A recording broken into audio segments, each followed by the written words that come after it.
25, and 30, 35, 40, 45, 55, 65, and 75, and sold.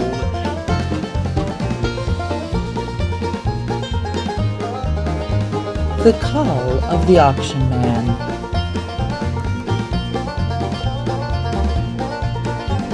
Starring Rich Ramp.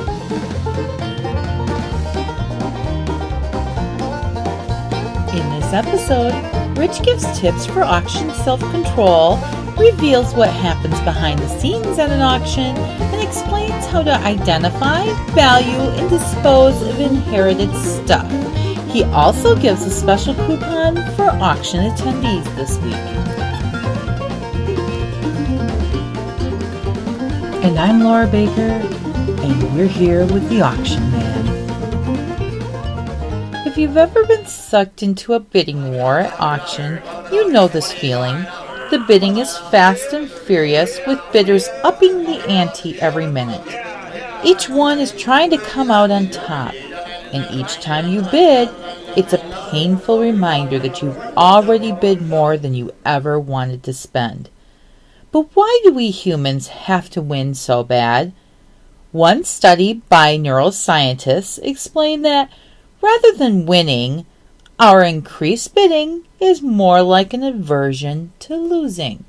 You can talk about people getting carried away at an auction and spending too much money and then being mad at themselves and having buyer's remorse. Having buyer's remorse happens often, but no one will ever admit they paid too much. I guarantee you. You could go to 100 auctions and you could talk to 100 different auction patrons. And if you asked them if they paid too much for something, they would all say, no, I got a deal. Now, they may in the back of their mind think, oh, hell, how am I going to explain this to my wife or my husband? But first of all, they're going to have to say, I got a deal. That way they can explain it to them by thinking they got a deal. And everybody thinks that's what they're going to do, is they're going to deal. And in everybody's mind, a deal is relative. So it really doesn't make a lot of difference.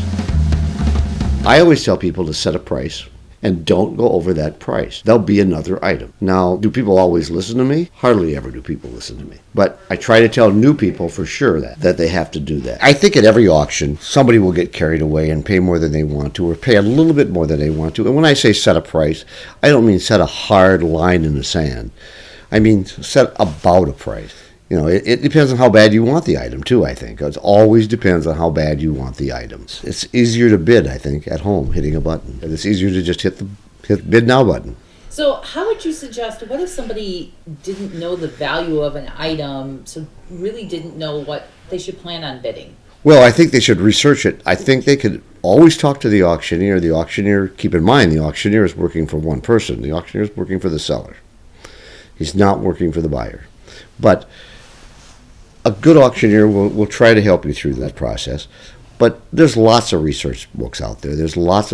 Google has become a wealth of information. Take your cell phone now, and pick it up and Google it. And we see it happening all the time where people are sitting in the crowd Googling things and seeing what they should bid on things. Sometimes they're Googling too slow, so they have to be a little bit faster Googlers.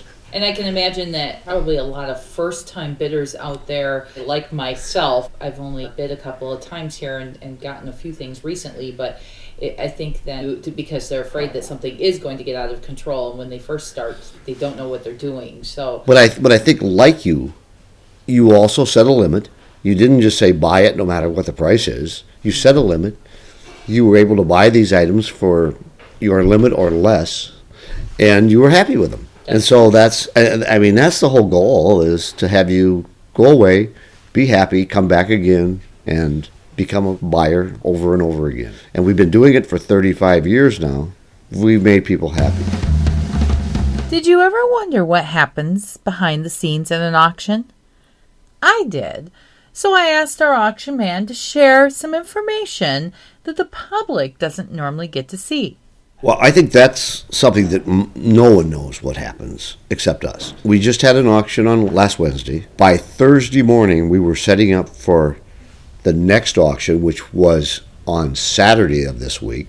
And that was our firearms auction. So we had to have that all set up on Thursday. We had to have the catalog flipped, which means we had to take everything out of inventory number-wise, put it in auction number-wise, and flip it so that we could then put it up on our Proxy Bid, our online bidding platform. That had to be all done Friday by noon.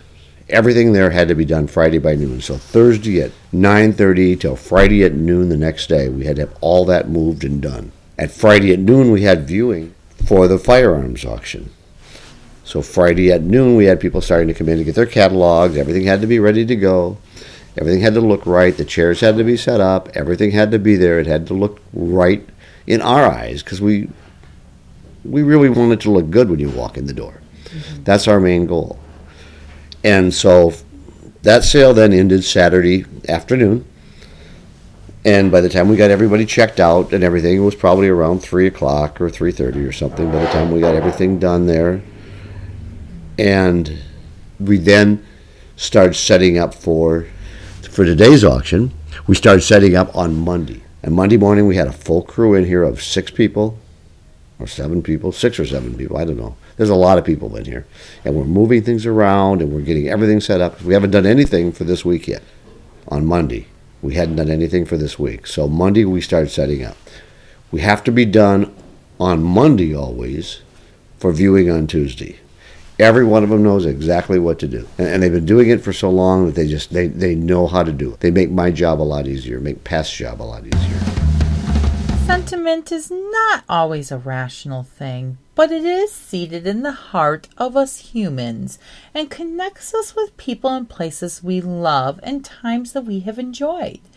There's nothing wrong with collecting items that remind us of such things, but many people fall into the trap of keeping too many things.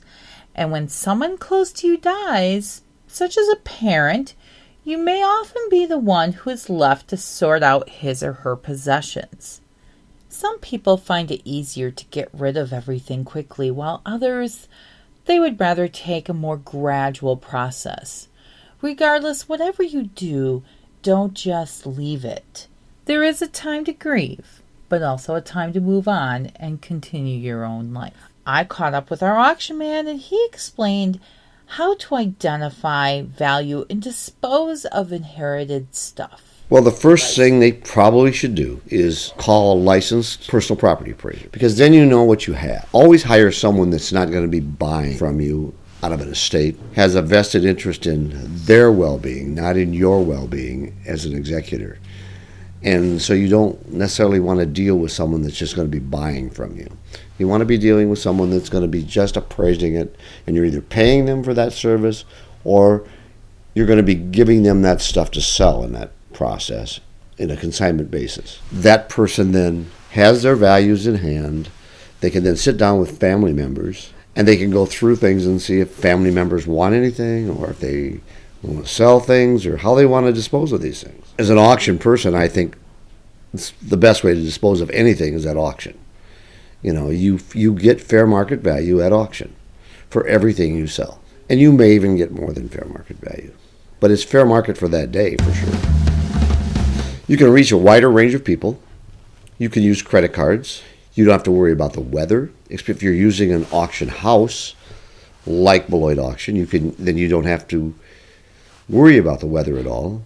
You can bring everything inside. You can sort it. You can find that Tiffany bowl or that Gruby pottery piece or whatever it is and set it aside and sell it on a special sale. Or a painting that you would have just set against this tree outside and maybe got $50 for instead of getting $50,000 for it. There are definitely some things that should just be sold at a garage sale, for sure. And some people enjoy having garage sales. They do enjoy the social interaction of a garage sale. If you're used to doing a lot of photography, a lot of description making, and you like to sell things one piece at a time, then you probably could do eBay. I mean, it wouldn't hurt you any. But it's a lot of time. It's a huge time consumer. They charge about the same amount that a good auction house would charge when you get right down to their commission rate. They charge you about the same thing, and you're doing all the work. Stay tuned as Rich will be offering a special coupon for his podcast listeners this week. We've reached the part of the podcast where listeners like yourself can submit photos and basic information about items that you want to know what it's worth. Submit your questions and photos to rich@beloitauction.com and we may feature it in an upcoming podcast. Well, the first item is a Dresden figurine. These are not real scarce necessarily, but you never find them that they don't have the dresses or the filigree broken in the figurine. It almost always is broken because it's so fragile. I think it's in perfect condition. It's as nice as one as I've ever seen. And it's just a nice Dresden figurine made in about 1880. Not as collectible as it used to be, that's for sure. Like we've talked in the past, none of this stuff is as collectible as it used to be. And this one 5-inch figurine is probably worth somewhere around $125. That same figurine 10 years ago was probably worth $250. The origins of carom are obscure at best. Some say it was an invention of India, while people in India believe it may have been introduced by the British. What we do know, however, is that over the past century or so, carom has become the regional pastime of the Indian subcontinent, as well as all other countries where South Asians have migrated. Players often begin at home with family, but carry it into their adult lives as a social activity or even to work as a break from the office routine. With interest in the Eastern culture growing among young Europeans during the 60s, carom began appearing in homes and clubs. By the 1970s, commercial importation from India had begun and tournaments were being held in Switzerland, Germany, and Holland. International competitions were already underway in Europe by 1980, and today thousands of serious carom players are spreading its popularity, while boards are now being manufactured in Germany, Switzerland, Holland, and Italy. So how do you play carom? Carom is played by propelling discs with the fingers with the aim of putting them into one of 4 corner pockets on a wooden playing board. Some variations of carom use small cues to play with, but mostly carom is played simply with the hand and with no special equipment other than the board and the playing disc, which can be as simple as coins or bottle tops. I personally collect carom boards, so I kind of like carom boards. There are over 80 or 90 different styles of carom boards out there. I probably have 50 of them. This one that you're seeing right now is fitting for today, or this week anyway, because it's opening week of National League Baseball. This is a baseball carom board. This one you would have a little bat and you would shoot the caroms to the bases, and the caroms are little round disc type things that look like spools almost that would go from base to base, and you would sit and play this for hours. On the other side of this one here, I would guess that on the other side, I don't remember exactly on this one, but I think on the other side of this one is a checkerboard. So you could play checkers or chess, whatever one you wanted to do. There may be a football one on the other side of this one. They had one that was a baseball, and I have that one, and I just don't know if that's this one or not. But there's one that has a baseball game on one side and a football game on the other side. And it's a pretty rare one. I have some other ones that are rarer than this one probably, but this one is fitting. This one is probably worth about $250, $300, only because it's a little rarer than most of them. The next item is a log cabin quilt. That's the pattern of it, is log cabin. This quilt was made in the late 1800s. It's all hand done. It's probably from the East Coast somewhere, but it's a really nice quality, over 100-year-old quilt that's in really, really good condition. But how much would it sell for? This quilt should bring somewhere around $200, $250. If you have an item and want to know what it's worth, please send your picture along with basic information to rich@beloitauction.com. So what are Rich's top picks at auction this week? First thing we have is a 10-gallon Red Wing crock. Now, everybody probably, not everyone, but a lot of people have crock sitting down the basement or someplace around. And Red Wing was really, really popular. And this is a large wing 10-gallon crock. And they were used to make sauerkraut in, basically. That's what they were used for. But now they've become very collectible. The nice thing about a 10-gallon or a 20-gallon or something like that, a 10-gallon is a nice size. You can put a glass top on it and make a coffee table out of it or an end table out of it. So you can use it for other things than a crock and make sauerkraut, because not everybody's into making sauerkraut. I guess you could always take it out of your family room or wherever you had it and go make sauerkraut with it afterwards, or make wine in it, or do what you want with it, and then put it back as a table. So you can't do that with every table. So what is Rich's next auction item? This Meade telescope, this is a huge Starfinder. It's a 10-inch Meade telescope. This is a huge telescope. This thing sells new for about $600. It's a really cool piece.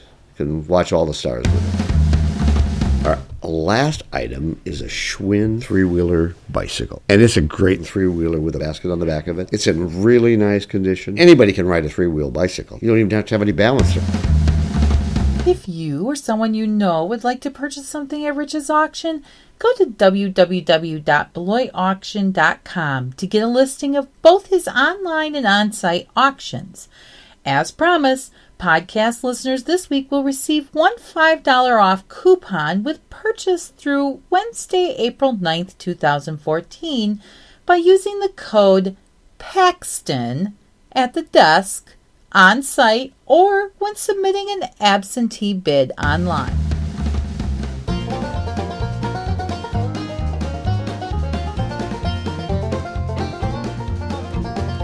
If you'd like to see more items that Rich has for auction today, stop in at his website at beloitauction.com or check him out on Facebook. Or if you'd like the auction man to shed light on a question you have about auctions or something you have in your collection, drop him a line at rich@beloitauction.com.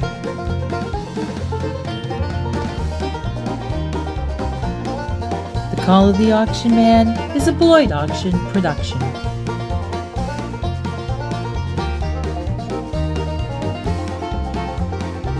Beloit Auction is the proud winner of the 2014 WAA Best of Show Marketing Award.